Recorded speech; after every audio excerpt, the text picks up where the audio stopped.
The Galician slaughter began here, in what is now the municipality of Brzostek, located on the border between the Subcarpathia and Lesser Poland voivodeships, when, in February 1846, the Polish nobility launched another nationwide uprising.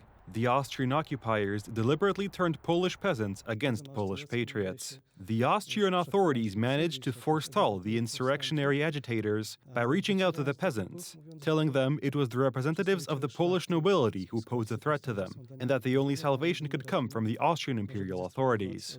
On the orders of the Austrian governor of Tarnów, Joseph Bereynl, an unprecedented massacre took place, known in Polish history as the Galician slaughter. Instead of fighting the Austrian occupiers, Polish peasants attacked Polish manors, brutally murdering not only the nobility, but also random people. The devastation was enormous, as around 500 manors were destroyed, and, according to various estimates, between 1,200 and 3,000 people were killed.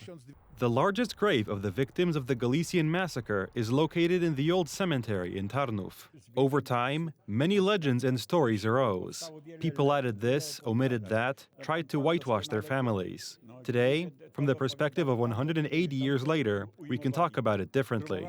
Despite this, the prevailing narrative is still that the Galician slaughter was a spontaneous uprising of oppressed peasants, a settling of centuries-old grievances. And their leader, Jakub Szela from the village of Smarzowa, is sometimes judged ambivalently, even in his hometown. If you worked all day for a slice of bread and got beaten up on top of that, you would do the same. This is exactly how old Austrian propaganda left behind the memory of the Galician slaughter. Meanwhile, its real causes were different.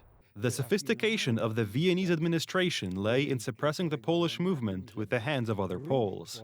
There would have been no Galician slaughter without these plans for an uprising, and these plans for an uprising were drowned in blood, especially here in the Austrian partition by the Austrians, who exploited the real social conflict in the Galician countryside, which smoldered between the manor and the peasants. From this, an important lesson flows for future generations of Poles. The peasants who murdered the landowners were incited by other powers, and this is what seems relevant today, not to succumb to outside powers, which unfortunately are particularly evident today. For the betrayal and slaughter of Polish freedom fighters, Jakub Szela received a 30-acre farm in Bukowina and tax exemption from the Austrians. Today, though times are indeed changing, similar strategies still see use.